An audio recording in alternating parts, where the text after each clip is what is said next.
Hey, this is Mike Klassen, and welcome to Vancouver Overcast, a podcast where we have conversations with city leaders and innovators. My guest on this episode is Peter Meiszner, a digital strategist who audiences will know from his previous on-air work with Global TV. Peter is a passionate urbanist and publisher of urbanYVR, a popular architecture website that showcases new housing, office, commercial, and industrial developments in Metro Vancouver. You can also find features about public art, park space, and transit stations. You could spend hours at urbanYVR.com just browsing the hundreds of new buildings, plazas, and picturesque designs that are reshaping the fabric and the economy of our metropolitan area. Peter is a resident of Vancouver's downtown core who has lived in the Gastown and Yaletown neighborhoods. On social media, you can see Peter engaging in lively conversations on issues facing our region and the impact on downtown residents in particular. In his spare time, Peter is also the vice chair of the Gastown Historic Area Planning Committee. I look forward to hearing his informed perspectives on life in our city and what lays ahead for the development sector. And now it's time for Vancouver Overcast.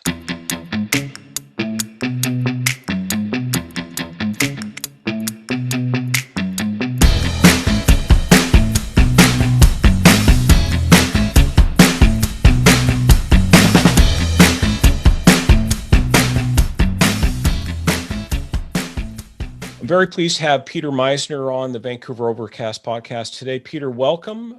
Before we get into our more wide-ranging discussion, tell us a little bit about yourself. Where do you hail from, and how did you arrive at where you are today?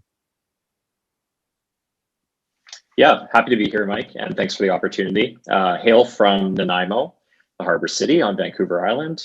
Grew up there and moved to Vancouver right after high school to pursue my dream of journalism. So I applied to the BCIT broadcast journalism program, and that was a dream of mine. I used to do the announcements in high school, and also had wrote for the school newspaper. Even wrote, a newspaper in the neighborhood as a teenager. So these are some of the things I was doing as a teenager for fun, which may seem kind of unusual, but I think a lot of people that are journalists could probably relate to that. Moved to Vancouver, got into the program, and then started my career first in online media. So as an online news producer for Canada.com. And that took me to Winnipeg for 4 years, where I got my first job at CanWest News Service, now Post Media, and came back to Vancouver in 2008 and started working at Global BC. So I was their first online news producer. And that was a time when Twitter and Facebook and all those things were coming up, and they were just looking for somebody to help them get online, maintain their website, train their anchors on how to use social media, fix the printer, troubleshoot the Wi-Fi. Like, I ended up being the tech person there as well, in a certain way. But that's a little bit about where I come from and when I came back to Vancouver, and where my story starts back here. And of course, you and I met back then when you were at Global, and I was coming in for What's the Deal, or whatever the name of that show on BC One, which obviously was a new channel. BC One. Yeah. And so got to kind of test out my pundit chops back then. Just kind of thinking about the here and now right now. Obviously, we're still in the throes of a pandemic. Just can you tell me a little bit about how the pandemic has affected you personally, or either you personally or your work? Yeah, it's been challenging for sure. I feel very fortunate to have been working throughout the entire pandemic, having to affect my employment. I have several friends that lost their jobs, unfortunately, in the service industry, and I just feel very fortunate that I've been employed the entire time. Working from home since March, like many office people who worked in offices, been a big adjustment. Obviously has some perks. No commute. I can make lunch for myself every day. I can go for a walk downtown if I have time. I'm fitter than I was before the pandemic, believe it or not. But it's been an adjustment. From a mental health perspective, I think it's been challenging as well. When you're not interacting with people every day in a social environment. I get a lot of energy from interacting with people, and it's just not the same online. So, but I do feel that I've adjusted pretty well, and I am looking forward to going back to the office eventually, probably later this year. I know we all have our bubbles. I've got, my wife and my daughter here at home. I sort of see my mom. I see my in-laws. How big's your bubble these days? There's a few people in my bubble. I live alone, so it's challenging as well during the pandemic. Being, I am used to living alone. It's been probably 5 years or so since I've lived with somebody, but got a few close friends in my bubble and do a lot of outdoor things with them. So actually later today, I'm going to a birthday picnic, which is now allowed because of the change to the provincial health orders. So I'm very happy about that. And of course, I keep in touch with family and friends on WhatsApp, Instagram, Facebook, Twitter. Like, I'm very connected. If anything, I have to remind myself sometimes to put my phone down and not be so connected. Yeah, no, I know that feeling at all. So as somebody who has personally put a lot of sweat into a web property, in my case, it was citycaucus.com for a few years. I think I can relate to the amount of work that has gone into urbanYVR.com. So tell me how the site came about and what made it motivate you to keep it going. Yeah, so I've always been interested in urban development, civic politics as well, but just issues facing the city. Architecture has always been a passion of mine. I actually really wanted to be an architect as well as a journalist, but I was terrible at math, so I didn't pursue that, and pursued my other passion, which was journalism. But when I was at Global News, I often pitched stories that affect people downtown, whether they were issues happening in the neighborhood or new developments, new plazas, parks, buildings. I remember pitching the story about Vancouver House when that was like in development, in the planning stages, as a story that I thought that we should cover. At that time, Global News wasn't, and a lot of newsrooms, they weren't really covering those issues as much. And every time we did those stories, we got a lot of great viewer feedback. So when I left Global in 2015, I really wanted to continue to report on those urban issues. And that's why I started the website, urbanYVR. So since you began the website, which was what year? 2015. Yeah. 2015. Or was it 2016? Sorry, 2016. So it's been going on almost about 5 years now. So since you began the website, yeah, that's right. Tell me two things that you can think that have changed the most about development in Metro Vancouver, just in the past. I think the explosive growth in the suburbs is astounding to me. When I worked at Global, as you know, it's in Burnaby, and I remember going to Brentwood, and also driving past it every night on my way home. And it was nothing like it is today. I mean, it's unbelievable out there. There's a ton of towers, and I actually can't even, it's difficult to keep track of all of them. But it's a lot, it's easier to build there, right? The process for approving building permits is way faster, way easier. There's less red tape. The land is cheaper.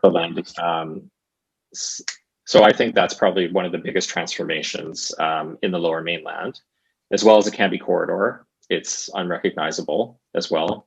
And in terms of downtown, a lot of a shift to, I would say, luxury product exclusively. There's very little housing that's being built downtown now that's not extremely high-end housing. So, those days of being able to buy a condo and, just a regular condo tower downtown for your average person, unfortunately, are gone. Everything that's being built is, in my opinion, totally out of reach of most working people in Vancouver. And that's really changed in the past 5 years. So those are probably the biggest transformations in terms of development that I've seen. And also the Starchitects, these buildings by these internationally renowned architects. It seems like every time I hear about a new building proposal downtown, there's some big name attached to it. And that's something that we didn't see 10 years ago, even 5 years ago. Do you feel like, just kind of staying on this topic, do you feel as the publisher of a website that probably looks not neutrally, but fairly favorably at the development industry, that you are in a position to comment what you're seeing? I mean, obviously, with the journalism background, you try to take as clear sight on a subject as possible. But as you've grown into a publisher and somebody who is very present on social media, you're not shy about your opinions, and you're kind of telling me what I'm hearing is we're developing luxury product downtown. We're not building housing that people from your generation are going to be able to afford. I think I take that away from what you just said. Yep, that is true. And it's a shame, in my opinion. I think that there's a lot of policies that have been enacted over the past decade or so that have resulted in this, whether that's some of the rezoning that's been done in the West End, that has created these incredible, well, not incredible, but ridiculous land valuations that the only thing that can be built is luxury housing in order to recover those land costs. And that is, I think, has backfired, to be honest with you. But yes, I cover the development and architecture, well, development industry and architecture, but I'm not working for them. Do you know what I mean? Like, I'm a journalist, I'm interested in it. I'm trying to approach things very neutrally, but I have lots of opinions as somebody who's young and, came here to the Lower Mainland, like really with nothing, took out student loans, worked my way, worked hard to, establish myself here. And I look to some of my friends that are younger than I am, and it's going to be really difficult for them to build a life here. They don't necessarily see a future here where they could own even a condo. I'm not sure what they're going to do, and I'm not sure I feel like the city, it's not a big enough priority for them to figure out. We need to provide housing for people that are actually working here, and not just social housing and then high-end product. There needs to be, housing for the average middle income earner, and that's just it's not happening. And I understand, the economics of it, that obviously if you pay $250 million for a piece of property like the White Spots, Georgia, how are you going to provide affordable housing? I mean, it just doesn't, the numbers don't make sense. But the reason that those properties are valued like that is because of city policies that have been enacted to allow extremely tall buildings, for example, expectations about really high CACs. I heard about a project the other day on West Georgia that's going to have a $29 million CAC to the city, like community amenity contribution. Well, that's like, I think there's 150 units in that building. So divide that $29 million by 150 plus all the other costs, and this all gets passed on to the consumer. Plus rental housing, like we're not building enough rental housing downtown. And the rental housing that we are building is high end. It's only really affordable to people that are making close to $100,000 a year. So where are we expecting people to live and go? I don't think we're doing enough. And it's the city, but it's also industry. It's not there's no simple solution. I don't know what the answer is, but it needs a rethink. And I just don't see it as a priority for the city, to be honest with you. I think they're expecting people to live in smaller and smaller and smaller spaces, commute from the suburbs, move to the River District, for example, that sort of thing.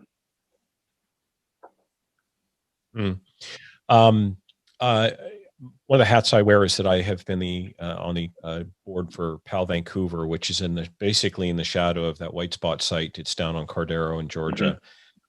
And it's astonishing to think that housing that went in there and was essentially opened around 2006, was built on city land and would be virtually inconceivable in that part of the city today. I mean, even with free land, that kind of housing. We're doing another development in New Westminster. I'm not sure if it's been featured on urbanYVR yet, but there's a tower and another building, a 9-story building, I believe, that we're building in downtown New Westminster that I'm very excited about, and did a lot of work to make that happen. It's a partnership with the province.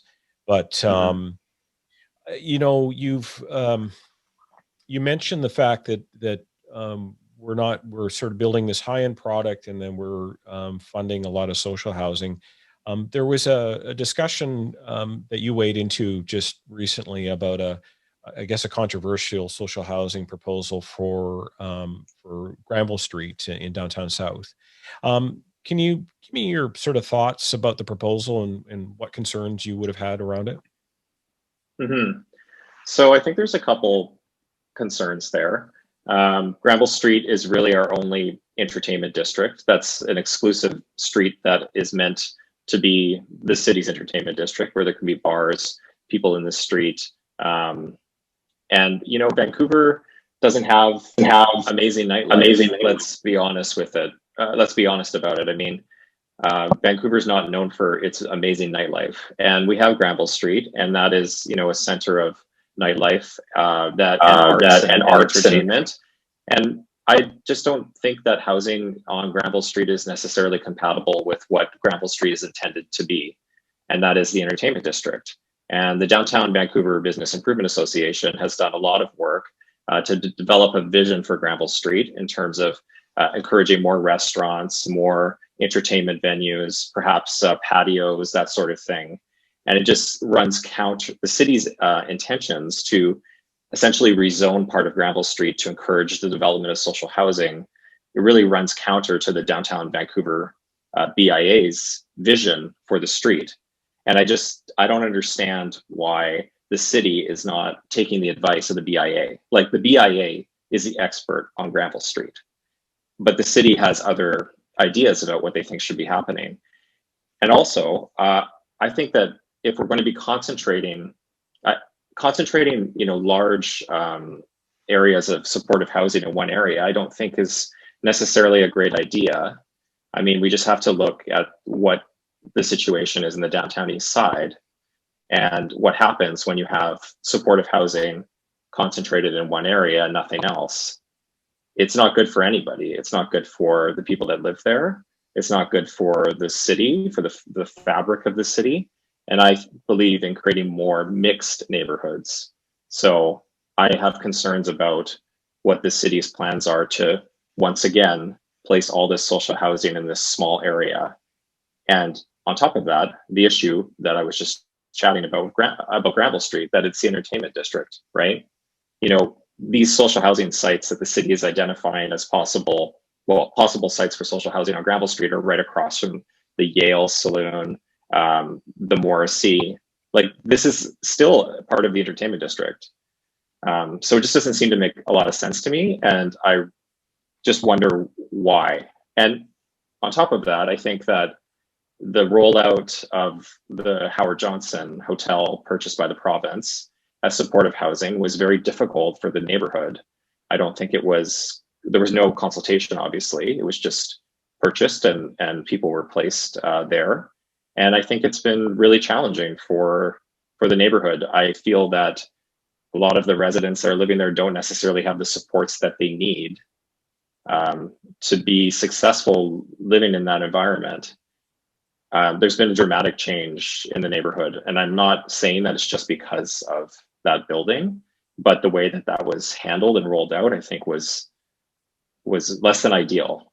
So I wonder what the plans are for these social housing sites. I think we have reason to be concerned about what's planned, because we don't know what the plan is.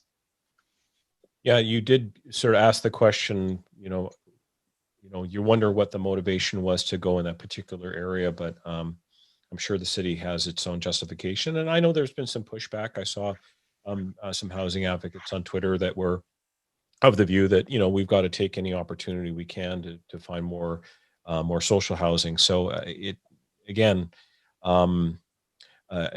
appreciate the fact that you're at least weighing into the issue. I think a lot of people, many people are just kind of throwing up their hands in frustration. And as you mentioned, many people your age, and I'm not trying to sort of put you into a box of just because of your age, but let's face it, getting your feet on the ground in terms of career, starting a family, or even owning or being able to afford housing in Vancouver. All of those things are important choices, and they're really difficult choices these days. So I want to talk a little bit about life in downtown Vancouver in general. I saw your tweet about the little mini encampment that took place in front of the mayor's condo tower. It provoked a story on Global News. Yes. You know, again, I'm not trying to pick on the mayor here, but it does seem like that there isn't a consistent standard in what we expect of it. But let's focus, instead of talking about that one incident, just tell us about your view of living in the downtown core right now, or downtown in the Yaletown neighborhood. Yeah, I'm across from the library, so just on the border. Just on the border there. Yeah. And so what do you like? Let's start with maybe just say, what do you like about living in the downtown? I mean, I love living downtown. I always wanted to live downtown. When I was growing up and we would go on school field trips to Science World, or we'd drive out to see family in the Fraser Valley, we would sometimes drive through downtown, and I would look up at the buildings and think like, oh, I want to live there one day. But I mean, what I love about downtown is, you know, same thing that a lot of people love is you can go out your door and walk everywhere. You can walk to a coffee shop, you can walk to get groceries, you can walk and sit in the park, which I was doing this morning with the coffee. And it's dynamic, and there's always people around. I also think that the urban environment downtown is beautiful. You know, I think there's great examples of planning and beautiful streets and beautiful buildings. I find it very energizing living downtown. But sorry, what was the second part of your question? I think I did want to hear, and you've done a great job of describing why you like living downtown. And I suppose the flip side of that, the flip side of that question is, what would you change about where your community right now if you had the power to do that? Yeah, okay. I think that we have a reluctance in Vancouver to make big, bold, exciting placemaking decisions. The plaza in front of the art gallery is a perfect example. And I'm talking about the Robson Street portion. So that's been under construction for, I don't know, 2 to 3 years now. And it's just one block of, you know, closing the street to make a plaza, which I think is a great idea. And I think it's going to be amazing when it's open. But just the fact that it's taken that long to create that one block of a pedestrian friendly, you know, plaza is ridiculous. I mean, I was in Montreal last summer when we could, you know, take a bit of a travel break with COVID-19, of course. But St. Catherine's Street in Montreal, they've done what they've done in front of the art gallery for probably 10 blocks, maybe 15 blocks. And when I was there, they were building more and more blocks that were car-free, pedestrian-friendly, similar kind of design in terms of the quality of the urban environment.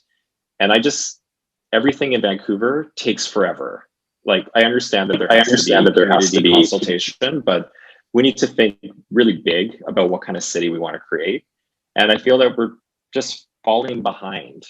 There hasn't been a lot of city making, place making initiatives in the city.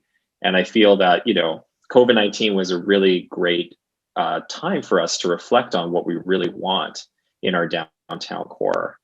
And there's just been a huge reluctance to even allow, you know, restaurants to have patios, for example, to close off portions of streets, to create more outdoor dining space. It's just, we need to think bigger. You know, Vancouver is a global city. We have a huge opportunity here. We have, you know, big things happening. There's a lot of office development underway. There's going to be thousands of workers that are going to be working downtown, say at the post office, for example. We need somebody with vision. And I'm not trying to pick on the mayor, but we need a leader with vision who is not afraid to make things happen. And I just don't think we have that right now. And everything seems stalled, and we got to think bigger. Since we're talking about how slowly, and your sounds like your frustration with how Vancouver is moving forward, or its inability to really do that. Which municipality in Metro Vancouver you think is charting the course for development and economic growth that impresses you most? I think City North Vancouver is very impressive. I look at what they've done with their shipyard development down at Lonsdale Quay. I was just there a few days ago. It's fantastic. It's pedestrian friendly. It's high quality. It has a lot of public amenities. It's not just condos on the water. There's a large area for children to play. There's restaurants. It's very well integrated. And when you drive down Lonsdale, there's a lot of patios. They were one of the first municipalities to really allow restaurants to create curbside patios during the COVID-19 pandemic. It seemed to happen really, really quickly. I think in Burnaby, some of the master planning that's happening in terms of the Brentwood neighborhood, the Lougheed neighborhood, the Metrotown neighborhood is really impressive and gives us a lot of certainty to developers of housing that they know what they can build. It's not like Vancouver where it's spot rezonings all over the place and it takes forever for housing to get through the process because people like to hate on developers, but developers are providing housing for us, and we have a housing shortage, a housing crisis. So by making it more difficult for them to provide that housing, it's increasing the cost for everybody. But those are two cities where I see really great urban environments being created, as well as Victoria. I think Victoria is doing a fantastic job following in Vancouver's footsteps with encouraging bike lanes and that sort of thing that are well integrated into the streets and not impeding the flow of traffic. And also the scale of the city in Victoria. They have not necessarily huge 60-story towers, but they have more human scale development that's very high quality and well integrated into the urban environment. So those are some places that stand out to me around the Lower Mainland anyways, and on the island. You mentioned the master planning happening around Brentwood is one example of the Burnaby neighborhood. I work in the Metrotown area. I kind of despair in some ways of the great towers that are going up that are 45 or 55 stories like they are in Brentwood, but nothing to really together on the ground. I'm really worried and I was very critical of Kennedy Stewart. In fact, I was the only person who wrote, to my knowledge, an actual mainstream published article that ran in the Burnaby Now and Vancouver Courier that said, as member of parliament for Burnaby South, he did virtually nothing to deal with the raising of affordable housing that elderly and racialized people, very, very affordable housing there, as Mayor Corrigan, the previous mayor, saw fit to kind of move forward and not replace any of it with any affordable housing. And that was super frustrating to me. And he took a few punches at me in some of his comments afterwards. But I think it was fair game. But again, not to focus on him, you mentioned the master planning. I am hopeful that they're able to turn those places that are really a lot of big building sites in the last few years into real neighborhoods. And so I look forward to that master planning process. I have to say at this point, skeptical. I'm still waiting for there to be energy on the ground where families and communities can, like I see in some of the neighborhoods that we have in Vancouver. So, yeah, sort of moving on. I do think that one of the Mike, I was just going to mention that, one of the great things that Burnaby is doing now is they are requiring the one-for-one replacement of the rental housing that was demolished for those newer developments. So that's fantastic. I mean, that's something that Vancouver should be doing. And that was because of the new mayor, Mayor Hurley in Burnaby. And yeah, that should have happened 5 to 10 years ago. I totally agree with you. But thankfully it's happening now. I think it's a great example for municipalities to follow, because developers are still building there. It still makes financial sense for them. And the people that were living in those smaller walk-up apartments are getting the chance to move into these new places. I believe it's at similar rates to what they were paying in the buildings that were demolished. So that's a great example of redevelopment that's sensitive to the existing residents, which is of course important. Actually, I remember when the city of Vancouver put a 1-for-1 rental policy in. So if they lost rental, they had to sit with another unit. Now, they were not equitable in any way. Usually you would get maybe a $400 or $500, 2.5 bedroom rental, and then you would probably get, a studio for $1,800 after that is considered to be a replacement. Exactly. Sadly, but that policy was originally put in 2007. I think it was it was the MPA Council of the day, and then there were things like the STIR program. I actually was on the City Planning Commission in 2007 and 2008, where Dr. Seti Pendaker and the rest of the commissioners came up with a kind of a plan that talked about using bonus density to try and create rental, and then that turned into a bunch of different programs that the Vision Council brought in. But again, we have really failed to kind of meet that test of providing that housing for that middle and finding an affordable rental. And I just don't. I worry that there's no turning back now. The land values being what they are.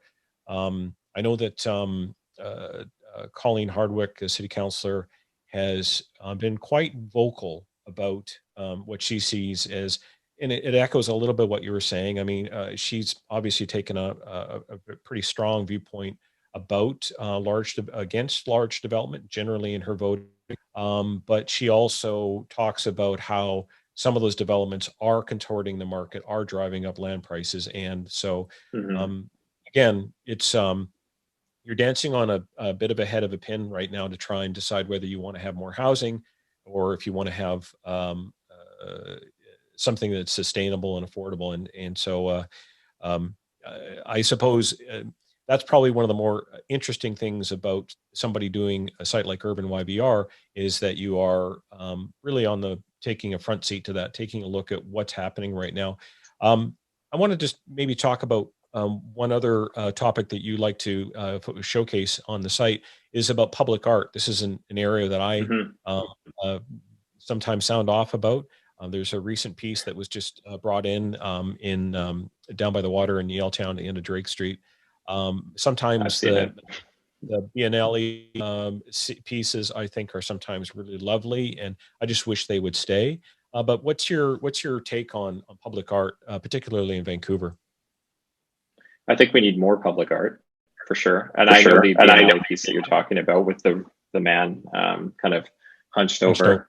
I tweeted about it joking that that's how I feel if I try to run again, because I used to run a long time ago and trying to get back in, not enjoying it. But I think, the Biennale pieces are fantastic. I hear what you're saying about wanting some of them to stay that you really like, but I think it's also great that they change all the time. Keeps things dynamic and interesting. I was just also watching the chandelier today, which is probably the chandelier under the Granville Street Bridge, probably one of the most controversial pieces of public art in the city. But tons of people were taking video of it and talking about it, and it's art. Art is subjective, right? Not everybody's going to like every piece of art. I would like to see more public art, but of the Biennale variety, actually, because it changes. I find it keeps the city's always changing. The city's dynamic, so I like to see art that's dynamic as well. The Biennale pieces that were showcased during the Olympics were some of my favorite. One that was actually in the city of Richmond, Miss Mao, which was super controversial, probably made a lot of people who in that community a little frustrated, but I thought it was a fabulous piece. A big head of Lenin with a tiny, I think, Chairman Mao on the top. So at any rate, it was, but it was and a big shiny chrome finish to it as well. And it was right across the street from of all places, which makes me wonder why we don't take some of these pieces and put them in our other neighborhoods. So they would be attractions in other places around the city. And by the way, just obviously is a topic that I think about sometimes. The East Vancouver sign. You know that the East Vancouver sign, which I think is Yes. a fabulous monument, of course, that came during the Olympics and by a Vancouver artist, is going to now have a big building sitting in front of it. Yes, Nature's Path headquarters. Read some of the planning minutes around that. I think they're going to try to orient the building so you can still see the sign, I hope. But yeah, it would be very unfortunate if the view of that was blocked, because it's very iconic. I mean, I've seen people have it on their t-shirts and all sorts of things. That kind of public art that's permanent, of that variety is awesome. Like, I think that that's a really cool kind of icon for the neighborhood. And yeah, love East Van. So lived in all over East Van at various points in my life. So you recently got into an interesting Twitter interaction with Karen Ward, who's an activist who's Yes. documented the scourge of opioid addiction in downtown Vancouver. I follow her on Twitter. She's very passionate and pretty honest, and she started off by telling you to F off. That's right. Yes. Not the first time. What was interesting to me is you sort of were able to diffuse the discussion, and then you ended up landing on some points of agreement, which is always a rare skill on Twitter. You know, your work on urbanYVR showcases a lot of the new, but where people are struggling with poverty or with opioid addiction, you know, where do those people fit in your view within our communities? Well, they're definitely part of our community, no doubt about it. And Karen and I both want to see people in housing that is supportive and dignified. But, you know, I don't think that buying an old rundown hotel to warehouse vulnerable people is the answer. And that, in my opinion, is what happened with Howard Johnson on Granville. And I just have concerns about that for the neighborhood, but most importantly for the people who are living there. These are places that are not necessarily dignified, or they have fire safety issues, they have seismic issues, they're run down. And why are we just writing a check to buy an old rundown building to warehouse vulnerable people in? I mean, I think we've seen over and over again that that is a recipe for disaster. That's why the Balmoral is closed. That's why the Region is closed, right? And I just see us repeating the same mistakes over and over again. And also, I mean, if we want to get serious about building social housing, we got to make it happen. You know, these temporary modular social housing units, yes, they're filling a gap that they can be turned around really quickly, but I think you and I both know that they're going to be there for 5 to 10 years, maybe even longer. So why are we not building more social housing? Why are we not requiring contributions from developers that are building these, again, high-end buildings around the city to fund the development of social housing? You know, it's sad what's happening in the downtown east side. For the people that live there, and also for the city, this is not a neighborhood that is functioning well for anybody. And just the pace of what we're doing to try different approach, like we need different approaches. We need to listen to the experts in science, but we got to try different approaches. I mean, I think safe supply is great, and we need safe supply. That's going to save lives. That's going to save lives for sure. And Karen and I agree on that. And housing and support and mental health support. I just don't think you can put somebody in a room with no supports and think that's really going to help them. Yeah. No, I mean, as somebody who's been a student of municipal politics over these last few decades, I remember the biggest, probably boldest collaboration happened between Rich Coleman and the city of Vancouver. Rich was basically the in charge of the housing file for 11 years, which is the longest I think anybody ever held that. Helped to develop BC Housing a very, I think, innovative organization in terms of housing and development, and was able to secure quite a few sites around the city of Vancouver, and as well was able to take over the operations of a lot of old buildings in the downtown east side as well.